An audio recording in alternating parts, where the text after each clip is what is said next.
I want to bring in CBS News senior national security analyst Fran Townsend. She served as President George W. Bush's Homeland Security Advisor. Welcome back.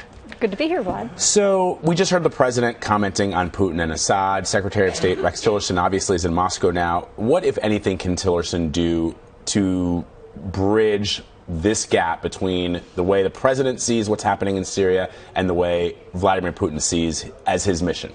Well, I think for Tillerson, the whole point of the trip is to try and lower the temperature between the two countries. You know, it's a lot easier to throw barbs at somebody who's not standing in front of you. The real test is going to be whether or not Putin sees him.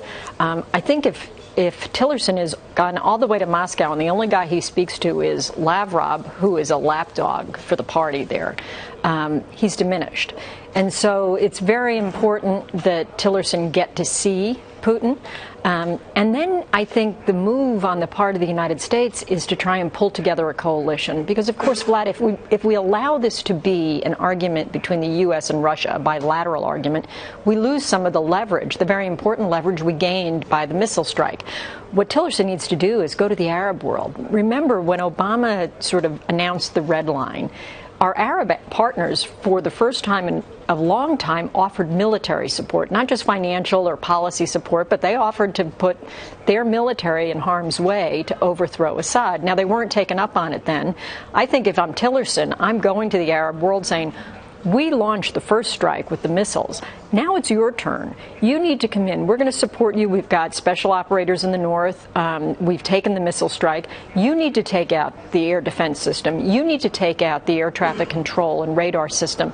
You need to crater the other 5 air bases of the Assad regime and help us to create a safe zone for the innocent Syrians who are being slaughtered. I'm reminded, Fran, listening to you talk about that we've come so far from the days of James Baker building a coalition when the United States decided that somebody had done something terrible to their own people. Something had to be done, building a coalition and then presenting a united front to that dictator about what our intentions were. We're not seeing that as much with this president, given it's not been 100 days yet. But do you see that as a road that Tillerson can forge ahead? I do. And look, I think the administration's got an opportunity.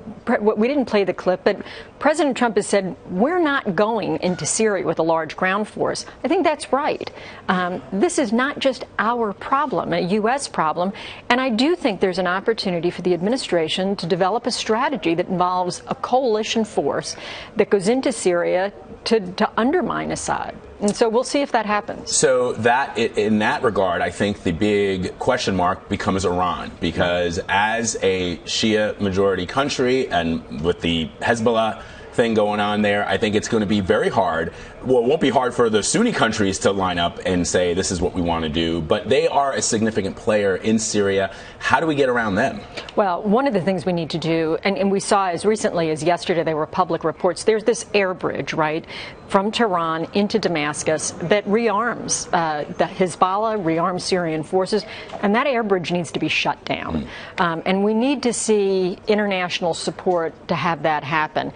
They can't get from Tehran to Damascus without access to airspace.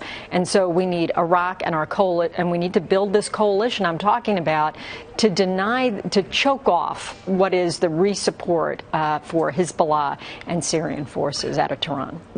How do we, diplomatically speaking, help Vladimir Putin save face in Syria? Because a lot of people are going to start to wonder, what is in it for them? I know that there are bases that they have, but is there a way for him to extract Russia from Syria and still look like the strong leader that he presents himself to his people? Right, and that's sort of the classic question of diplomacy, right? Everybody needs to walk away feeling like they won something. Right.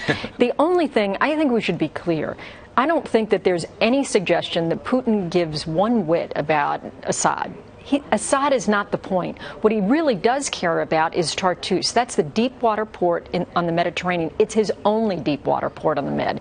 And I think if you can find a solution that guarantees Putin access to Tartus and continued use of Tartus, I think he'll give up Assad as long as he believes that whoever comes behind him will maintain that agreement that he has access to Tartus. A very important distinction. Fran Townsend, thank you very much. Thanks, Vlad.